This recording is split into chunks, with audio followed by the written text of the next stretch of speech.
أهلا بيكم في قناة سفرة سهير. ازيكم يا حبايبي؟ عاملين ايه؟ قبل ما أبدأ الفيديو حابة أقول لكم بجد إن انتوا وحشتوني قوي. هنزين مع بعض النهاردة تورتة حلوة جدا وهتعجبكم. هنزين مع بعض التورتة مقاس 40 في 60 بتزيين حلو جدا. ومش بس هو مجرد تزيين، احنا هنجلس التورتة مع بعضينا، وهشرح في الفيديو كل المقادير بتاعة الكيك، وهنعرف كل حاجة. التورتة المقاس الكبير قوي دي تقدري تشيليها فيه. يا ريت تكملي معايا الفيديو لغاية الآخر، ولو عجبك الفيديو ما تنسيش تشجعيني بلايك واشتراك وتفعلي الجرس. تعالوا بقى، اول حاجه هنبتدي بيها الكريمه، وهنقول كل تفاصيل التورته دي اتعملت ازاي، من اول خبز الكيك اللي خدت قد ايه كريمه، اللي خدت قد ايه اسبونج. هقول كل حاجه معاكم في الفيديو، بس يا ريت تكملوا معايا الفيديو لغايه الاخر. اول حاجه هبدا بيها الكريمه. ضفت كوبايتين ميه ساقعين جدا، ويستحسن يكون فيها قطعه تلج بسيطه. تمام. بعد كده ضفت ربع كيلو كريم شانتيه خام، وبعد كده ضفت حوالي معلقتين كريمة باستري وربع كوباية سكر. تمام. انا ما بحبش احط السكر كتير في الكريمة لاني هحط جناش. طبعا الجناش بيبقى كله شوكولاتة، فالشوكولاتة بتبقى مسكرة، ما ببقاش محتاجة ان انا استخدم سكر كتير. تمام. فبضرب الكريم شانتيه كويس جدا لغاية ما الكريمة بتاعتي قوامها يتظبط معايا. بعد كده بكون محضرة جناش شوكولاتة. نعمله ممكن جناش او ممكن نوتيلا حسب اللي انت حابه تطعمي بيه الكريمه بتاعتك. تمام. انا عملت الجناش وسبته لغايه ما بيرد تماما. بعد كده نزلت عليه بالشكل ده بالكريمه. تمام. بعد كده هبدا برضو اضرب الكريمه بتاعتي بالجناش. انتي لو حابه تقلبيها، تقلبي الجناش كويس جدا مع الكريمه علشان بس لونه ما يبقاش فاتح. تمام. انا بس عشان في مشكله في ايديا ما بقدرش اقلب كويس بيها، فانا بضطر ان انا اضرب كده الكريمه مع الجناش في العجين بالشكل ده. تمام. واثناء واحنا بنقطع الكيك هنقول برضو مقادير الكيك بتاعتنا واتعملت ازاي. الكريمه بتاعتنا دي كانت اول ربع كيلو كريمه. ماشي. بعد كده هنشوف يعني اخر الفيديو احنا استخدمنا قد ايه. هعمل باقي المقادير وبعد كده هنشوف. تمام. اول حاجه جبت بقى البورد بتاعي، بدات احط فيه طبقه كريمه خفيفه عشان اثبت عليها التورته. بعد كده انا كنت خابزه 4 صاجات كيك. الكيك ده كان عباره عن دقيق اسبونج جاهز. انا استخدمت فيه 350 جرام دقيق اسبونج جاهز. ده كان اول مقدار، يعني كل صاج في اللي انا عاملاه دولت استخدمت فيهم 350 جرام دقيق اسبونج جاهز، واستخدمت فيهم 3 بيضات كبار، او لو البيض عندك صغير هتستخدمي 4. تمام. وبعد كده ضفت حوالي تلت كوباية مية، معلقة محسن، ونص معلقة فانيليا. تمام. وبنخلط كويس جدا المكونات بتاعتنا. طبعا انا التورته بتاعتي كانت مطلوبه بالشوكولاته، فانا ضفت اخر حاجه في السبونج بعد ما بيتضرب كويس جدا معلقتين كبار من الكاكاو الاسباني عشان يدوني يعني كيك شوكولاته. تمام. عملت بالمقدار دوت 4 صاجات، يعني 4 مقادير. كنت كل مقدار بعمله في العجان بعمل فيه 350 جرام دي اسبونج جاهز. بمشي على نفس المقادير 4 مرات. الكيكتين اللي هما كانوا الصغيرين احنا لما نيجي نقطعهم هوريهم لكم برضو. ده كان مقدار واحد، انا كنت خبزاه في اكبر صينية في الطقم المستطيل. يعني انا عملت في الطقم المستطيل نفس المقدار، هو اللي هو 350 جرام، قسمته على صينيتين اللي هما الكبار في اكبر طقم في المستطيل. تمام. عشان بس ما لخبطكوش، انا بحاول ان انا افهمكم كل حاجة.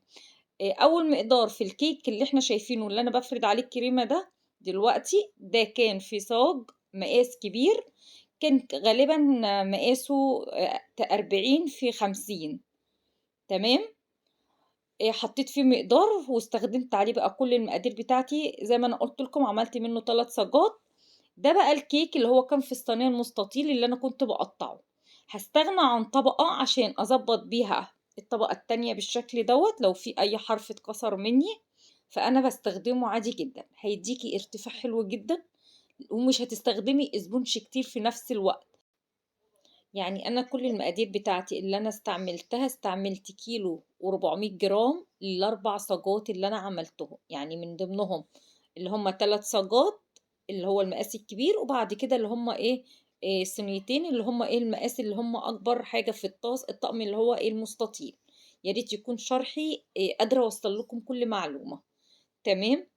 بعد كده هو بدأت يعني بعد ما انا خبزت كل الكيك بدأنا بقى نشتغل مع بعضينا. طبعا ما حبيتش اطول عليكم الفيديو فاشتغلت على طول في الكريمة. اول حاجة استخدمت ربع كيلو كريم شانتيه، وزي ما انا قلت لكم طعمته بالجنيش. طبعا في الوقت دوت لو انت حابة تعملي الكيك بتاعك نص فانيليا ونص شوكولاتة تمام خالص. انا كانت العميلة طالبة مني الكيك كله شوكولاتة وال... والكريمة كلها شوكولاتة. تمام. فاحنا طبعا يعني حسب ما يعني العميل ما بيطلب مننا. تمام. وبقيت اطعم بشوكولاتة جناش بالشكل دوت. بعد كده هو بصوا كان طبعا طبقة كبيرة بتاعة الصاج بتاعي كبير. فبقيت افرده يعني بحطه على ظهر الصاج وبفرده بالراحة بالشكل دوت. انا بحاول ان اقول لكم كل ملحوظة وكل معلومة في الفيديو عشان انت تطلعي من الفيديو مستفادة. ولو انت جالك شغل، لو انت مثلا شغالة من البيت وجالك شغل تقدري تعملي كل حاجة بأريحية جدا. طبعا احنا بنستفاد من بعض، ما نلاقي اي حد يقول معلومة. يعني في ناس كتير بتكتب لي في الفيديوهات التورتيه الكبيرة دي بنشيلها فين. فانا حابة اجاوب عليكم برضو في الفيديو. انا التورته دي بعد ما انا بجلسها وبخلصها خالص بحاول بقى طبعا بنسقعها بين الوقت يعني والتاني. فبعد ما بجلسها بسيبها ترتاح مثلا ساعتين. فطبعا احنا بنحطها بقى اهم حاجة يكون عندنا اللي هو الفريزر اللي هو بيبقى يكون افقي. طبعا لو انت عندك الفريزر اللي هو بدراج او تلاجة صغيرة التورتيه دي مستحيل هتدخل فيها. يعني انا ممكن اشجعك لو انت تشتغلي فيها مثلا الكيك بالليل والصبح هتحشي الكيك وهتتسلم معاكي مثلا في وقت قريب يعني مثلا اخر النهار تاني يوم. ان انت تقدري الجو حلو دلوقتي ان انت تقدري تطلعي الاوردر بتاعك. لكن لو في الصيف طبعا هيبقى الدنيا صعبة جدا معاكي. تمام. بعد ما انا بجلس التورته بالشكل دوت وانا استغنيت على الطبقة اللي هي الرابعة زي ما انا قلت لكم. بعد ما بعد ما بنشرب الكيك بالشكل دوت انا بجيب اللي هي الطبقة اللي هي الرابعة مش استغنيت عنها بمعنى اصح خالص لا. انا بحطها في الجوانب اللي هي الحروف بتاعت القاعدة عندي من اللي بتكون ناقصة. فانا كنت بقطع منها شرايح بالشكل اللي انتوا كنتوا شايفينه عشان خاطر املى بيها القاعدة بتاعتي الكيك بتاعي كويس. تمام. يا رب يكون لغاية كده الشرح بتاعي قادرة افيدكم. بعد كده هو ببدأ بعد كده بنحط كريمة كويس جدا في كل الجوانب بتاعة التورتاية. طبعا التورتة كبيرة جدا فأنا بحركها يعني بصعوبة. فبحاول على قد ما أقدر إن أنا أكون مصورة الفيديو يعني قادرين تشوفوا كل تفاصيل فيه. تمام. بعد كده بعمل الكريمة كده من على الوش بلم فتافيت الكيك بالشكل دوت علشان نظبط الكيك بتاعنا الكريمة بتاعتنا كويس. في الوقت ده بعد ما ظبطت الكريمة كويس حطيتها في الفريزر سقعت كويس جدا. وبعد كده كنت محضرة الجناش بتاعي. بدأت أصبه على التورتاية.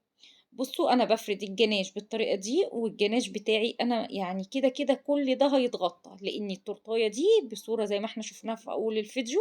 بس اهم حاجه ان الجناش بتاعي يكون متماسك ويكون تقيل عشان التورتايه بتاعتنا تبقى كويسه على التورته. تمام. بعد كده بنبدأ نصب الجناش بالشكل دوت. وبفرده بمعلقة بظهر معلقة أو سباتولا زي ما انت حابة خالص. بس طبعا قبل ما تضيفي الجناش تكوني مسقعة التورتة بتاعتك كويس جدا في الفريزر.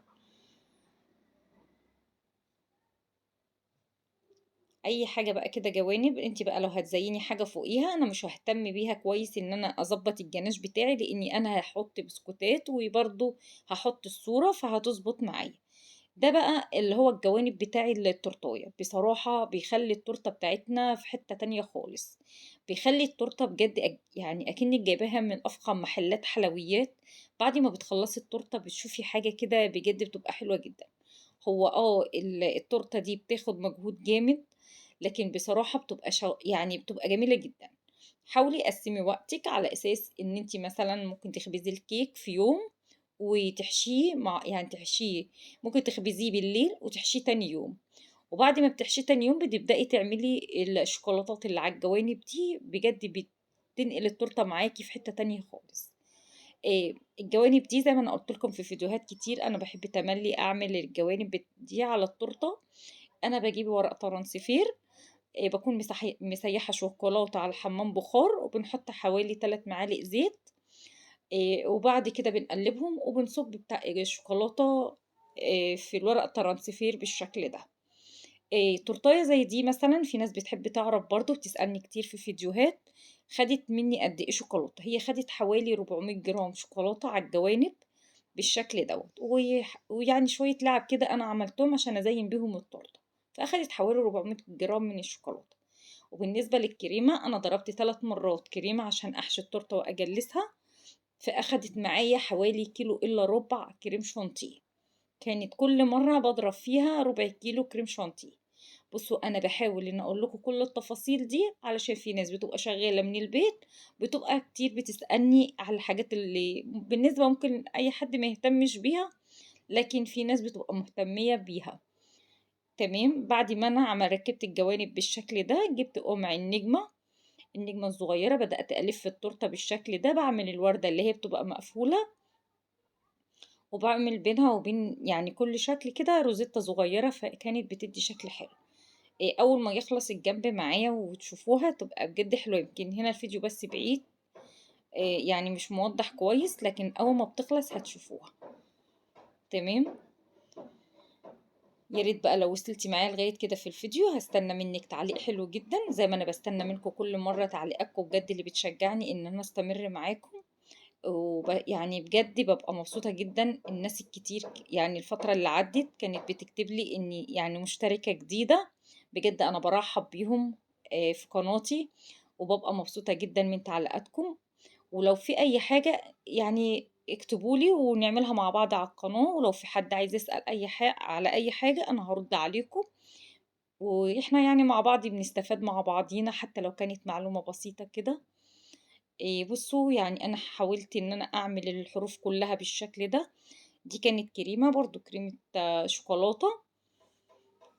حبيت اعملها برضو اللي هو الوردة كلها لفة على الحرف بتاع التورتة، اقفل التورتة كلها بالشكل ده.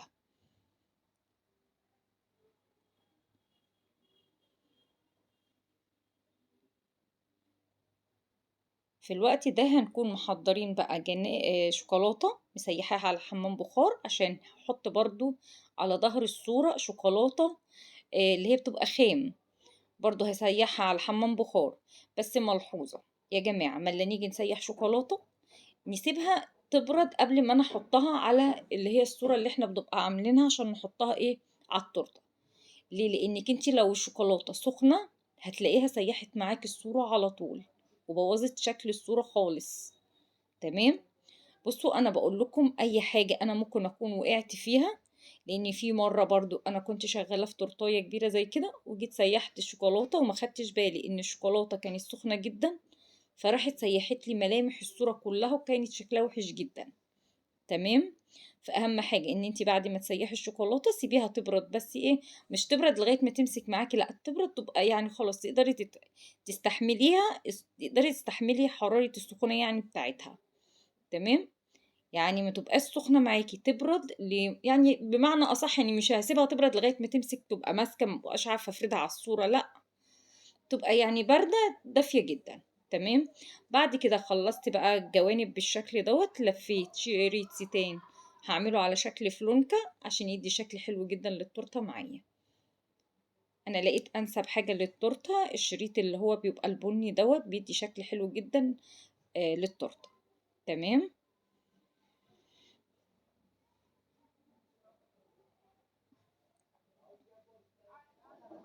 بس كده انا خلاص خلصتها.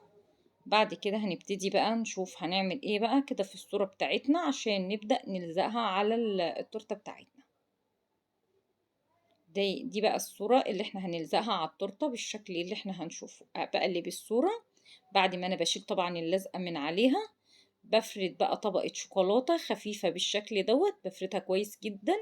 ولو احنا طبعا الجو ساقعة نحاول نفردها بالراحة وبسرعة عشان خاطر الشوكولاتة بتمسك بسرعة. تمام. دي بقى تتأكدي ان الشوكولاتة بتاعتك مش هتبوش ولا هيحصل لها اي حاجة. بعد ما انا بفردها بدأت بقى ألزقها على الصورة على التورتاية بالشكل دوت، بحاول ان انا اظبطها. وبعد كده بنبدأ بقى نجيب كريمة، بنظبط بقى الحروف بتاعة الصورة عشان تبقى معانا حلو. احنا هنزينها بتزيين بسيط جدا، يعني ممكن اي حد يعرف يزينه. هي التورتاية كبيرة مش محتاجة فعلا يعني مجهود، طالما انت حطيتي صورة فيها بيبقى التزيين بتاعها بسيط جدا. جبت نفس القمع اللي انا عملت بيه في الجوانب وبدأت اعمل بيه الروزيتا دي اللي هي على شكل سلسلة بالشكل دوت، بقفل بيه الجوانب كلها. بعد كده بنبدأ بقى بعد ما بنقفل الجوانب كلها، لو انت بقى حابة تحطي اي اشكال بقى تكوني عاملاها بورق ترانسفير، مثلا بسكوتات، اي تزيين كده بسيط معاكي، طالما انت حطيتي الصورة هيبقى التزيين معاكي سهل جدا وهيبقى بسيط. تمام. بعد كده ببدأ اقفل السور كله بتاع البرواز بتاع التورتة بالشكل دوت اللي هو الحرف بتاع الصورة عشان يدي شكل حلو معايا. تمام. طبعا انا كل وقت للتاني ببدأ الف التورتاية بالشكل ده عشان اقدر اشتغل عليها. في الوقت بقى دوت القمع اتكسر مني، كان مبهدل الدنيا كلها، فكنت شغالة بيه كده بالعافية.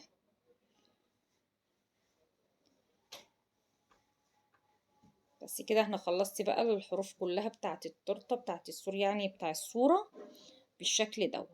بعد كده جبت بقى بسكوتات بدأت اقسمها نصين، احطها كده من تحت كده للتورتة عشان تدي شكل حلو جمالي معايا.